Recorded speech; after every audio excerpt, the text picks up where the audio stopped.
నమస్కారం అండి. నేను డాక్టర్ మావ శ్రీనివాస్ మాట్లాడుతున్నానండి. నేను కార్డియాలజిస్ట్ అండి. హార్ట్ అటాక్ గురించి మీరు విన్నారు. పారాలిసిస్ అంటే బ్రెయిన్‌కి వచ్చే అటాక్ గురించి మీరు విన్నారు. దాన్ని స్ట్రోక్ అంటారు లేదా పారాలిసిస్ అంటారు.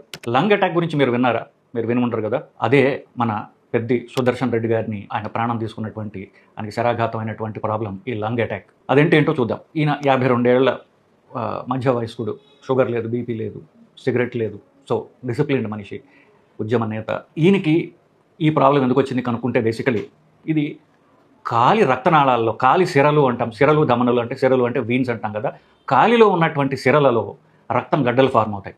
యూజువలీ ఒక కాలుకి ఎక్కువ ఉంటుంది, 2 కాళ్ళకే రాదు. సో ఒక కాలికి ఉన్నటువంటి సిరలలో, వీన్స్లో రక్తం గడ్డలు కట్టి అది ఊపిరితిత్తులకి వెళ్ళిపోతుంది. సో కాలిలో ఉన్న రక్తం అంతా కూడా ఊపిరితిత్తులకి వెళ్తుంది. ముందు గుండెకి వెళ్తుంది, గుండె నుంచి ఊపిరితిత్తులకి వెళ్తుంది. ఆ రక్తంలో కాలిలో ఉన్న రక్తం గడ్డలు కూడా ఊపిరితిత్తులు పోయినాయి అనుకోండి, ఊపిరితిత్తులు బ్లాక్ అయిపోతాయి. ఊపిరితిత్తులు బ్లాక్ అయిపోతే సేమ్ హార్ట్ అటాక్ అయితే ఎలా వస్తుందో దీన్ని కూడా అలాంటిదే. దీని పేరు పల్మనరీ ఎంబాలిజం అంటారు. మనం లంగ్ అటాక్ అనుకోవచ్చు, బట్ బేసికలీ ఇది పల్మనరీ ఎంబాలిజం అనేటటువంటి రక్తం గడ్డలు పోయి ఊపిరితిత్తుల్ని బ్లాక్ చేసేసి ఊపిరితిత్తుల గొంతు నొక్కినట్టుగా ఆక్సిజన్ అందదు వాటికి. అందువల్ల ఈ ప్రమాదం జరుగుతూ ఉంటుంది. కామన్గా తక్కువ వయసులో ఉన్న ఆడవాళ్ళలో చాలా కామన్గా చూస్తూ ఉంటాం ఇది. దీనికి కారణాలు ఏంటి అని మనం చూసినప్పుడు ముఖ్యంగా నేను చెప్పినట్టుగా యువతల్లో ఎక్కువ చూస్తాం. సో వాళ్ళలో కొన్ని రకాలైనటువంటి రక్తం గడ్డగట్టేటటువంటి జబ్బులు ఉన్నప్పుడు లేదా కిడ్నీ ప్రాబ్లమ్స్ ఉన్నప్పుడు, రక్తం గడ్డగట్టే తత్వం ఎక్కువ ఉన్నప్పుడు, సో ప్రెగ్నెన్సీ పోస్ట్పోన్ చేసుకోవడానికి, పీరియడ్స్ ఆపడానికి ముఖ్యంగా వాళ్ళు కామన్గా వాడేటటువంటి కొన్ని ట్యాబ్లెట్స్, ఓసీ పిల్స్ అంటారు, వాటిని ఓరల్ కాంట్రాసెప్టివ్ పిల్స్ అంటారు. ఇవి వేసుకున్నప్పుడు ఇలా యువతల్లో చూస్తుంటాం. కానీ కొంతమంది మగవాళ్ళల్లో కూడా ఈ రక్తం కాళ్ళలో గడ్డలు కట్టే ఊపిరితిత్తులకు వెళ్ళడం అనేది సర్వసాధారణంగా జరుగుతూ ఉంటుంది. ఇది 90% వంశపారంపర్యంగా వచ్చేటటువంటి కారణాల వల్ల జరుగుతుంది. పారంపర్యంగా వచ్చే కారణాల వల్ల రక్తం గడ్డ కట్టేట తత్వం ఎక్కువ ఉంటుంది వీళ్ళలో. సో అది ఎక్కువ ఉన్నప్పుడు రకరకాల ప్రాబ్లమ్స్, రక్తం గడ్డలు కట్టి ఊపిరితిత్తులకు వెళ్ళడం, కాళ్ళలో రక్తం గడ్డలు కట్టడం, మెదడులో రక్తం గడ్డలు కట్టడం, ఇట్లాంటివి జరుగుతూ ఉంటాయి. సో మీకు నిజంగా ఒక ఎగ్జాంపుల్ అంటూ ఇవ్వాలంటే, ఇప్పుడు రక్తం గడ్డలు కట్టి ఊపిరితిత్తులకి ప్రాబ్లం ఏమొచ్చింది మీరు అనుకోవచ్చు. ఇప్పుడు మీ దగ్గర ఒక క్రెడిట్ కార్డు, డెబిట్ కార్డు ఉంటుంది. ఆ డెబిట్ కార్డులు ఒక 10 మీ పర్సులో ఉండొచ్చు.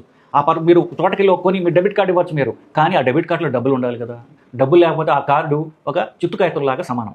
సో అట్లాగనే మనకు ఊపిరితిత్తులకి, లేకపోతే ఇప్పుడు గుండెకి కానివ్వండి, మెదడుకు కానివ్వండి రక్త ప్రసారం జరగవచ్చు. ఆ రక్తంలో ఆక్సిజన్ లేదనుకోండి, అది ఉపయోగం లేని రక్తం. గుండెలో కాకుండా ఊపిరితిత్తులు ఎప్పుడైతే రక్తం గడ్డలు పోయి ఊపిరితిత్తులు పనిచేయలేకుండా చేశాయో, మనం తీసుకున్న గాలి ఊపిరితిత్తులకు వెళ్తుంది, కానీ అది శరీరానికి ఉపయోగపడకుండా అక్కడ బ్లాక్ అయిపోతుంది అనమాట. సో గాలి ఉన్న ఆక్సిజన్ తక్కువ ఉంటుంది, రక్త ప్రసారం జరుగుతుంటుంది, గుండెకి రక్త ప్రసారం బాగుంటుంది, మెదడుకి రక్త ప్రసారం బాగుంటుంది, ఆ రక్తంలో ఆక్సిజన్ లేదు. అలా ఇది ఈ పల్మనరీ ఎంబాలిజం అనేటటువంటి జబ్బు యొక్క లక్షణం. ఈ లక్షణానికి ఒక సుగుణం ఉంది, ఈ జబ్బుకి ఒక సుగుణం ఉంది. అది వెంటనే అటాక్ లాగా రావడానికి కనీసం ఒక 2 వారాల నుంచి వార్నింగ్ సైన్స్ ఇస్తూ ఉంటుంది. అది మనం మిస్ అయినప్పుడు ఈ ప్రమాదం ఒక ఎమర్జెన్సీ లాగా జరగడం చాలా కామన్గా చూస్తూ ఉంటాం.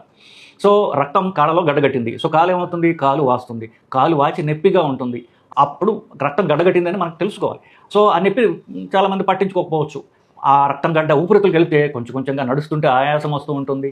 ఇది కూడా మిస్ అయ్యారనుకోండి, ఆ రక్తం గడ్డ పేరుకుని పోయి ఒకేసారి పెద్ద గడ్డ ఊపిరితిత్తులకు పోతుంది, ఊపిరితిత్తులు మూసేస్తుంది. సో నేను చెప్పినట్టుగా దీనికి తీవ్రమైన ప్రాణాపాయందే. కానీ ఇది టైం ఇచ్చేటటువంటి ఒక ప్రాబ్లం. ఇది హార్ట్ అటాక్ వచ్చినా, పక్షవాతం వచ్చినా మనకి జనరల్గా పెద్ద టైం ఇవ్వదు. కొంచెం నొప్పి వస్తుంది, వెంటనే ఒక 20 నిమిషాల్లోనే హార్ట్ అటాక్ రావడం జరుగుతూ ఉంటుంది. పారాలిసిస్ అయినా అంతే, ముందు పెద్దగా సైన్స్ ఇస్తుంది, చాలా సటిల్గా ఇస్తాయి ఈ 2 కూడా. లంగ్ అటాక్ మాత్రము మీకు 2 వారాల దాకా టైం ఇస్తుంది. 2 వారాల దాకా మనం దాన్ని క్యూర్ చేసుకోవచ్చు. ఇది మనం అంత దీని గురించి మనం తెలియకపోతే మనకి కామన్గా దీన్ని మిస్ అవుతూ ఉంటారు. కానీ పట్టుకుంటే నిజంగా మనం విలువైన ప్రాణాలు మనం కాపాడుకోవచ్చు. సో రోగ లక్షణాలు అంటూ ఏంటో ఇప్పుడు దాకా మీకు చెప్పుకొచ్చా. రోగ లక్షణాలు ఏంటి? ఒక కాలు కాఫ్ అంటాం చూసారా, పిక్క భాగంలో కాలు పిక్క వాచడం, అది నొప్పిగా ఉండడం, అది దాంతో మొదలవుతుంది. అక్కడి నుంచి మెల్లమెల్లగా ఆయాసం పెరుగుతూ ఉండడం. నడుస్తుంటే అంతకుముందు నాకు బాగుండేది, ఇప్పుడు నాకు ఆయాసం పెరిగిపోయింది, అట్లాగా కూర్చుంటేనే ఆయాసంలాగా రావడం, ఇది ఇంకా పెరుగుతూ ఉంటుంది. చివరిగా కళ్ళు తిరగడం, ఎందుకంటే గడ్డలు పెరిగిపోయి ఊపిరితిత్తులు మూసేస్తున్నాయి అనుకోండి, కళ్ళు తిరగడం, బీపీ తగ్గిపోవడం, అది ఇంకా ఎమర్జెన్సీ. సో ఇవి రోగ లక్షణాలు. బేసికలీ ఇందాక అనుకున్నట్టుగా ఇది ఒక్కొక్క వయసులో ఒక్కొక్క కారణాలు ఉంటాయి. యువతల్లో కారణం చెప్పా, మగవాళ్ళల్లో కూడా రావచ్చు. దానికి కారణాలు వంశపారంపర్యంగా వచ్చే రక్తం గడ్డగట్టే తత్వం అని కూడా చెప్పా. పెద్దవాళ్ళల్లో కూడా ఎప్పుడు వస్తుంది, పెద్దవాళ్ళలో కాలుకి, తుంటికి కానీ మోకాలికి కానీ ఆపరేషన్ చేసుకున్నారనుకోండి, లేకపోతే యాక్సిడెంట్ అయింది, కాలు విరిగింది, ఆపరేషన్ చేసుకున్నారనుకోండి, అప్పుడు వాళ్ళు కాలు కదపరు. ఎందుకు కదపరు? నొప్పి వాళ్ళు కదపరు. సో కాలు నొప్పికి వాళ్ళు కాలు కదపకపోతే కాలిలో ఉన్నటువంటి రక్తం గడ్డలు కడుతుంది.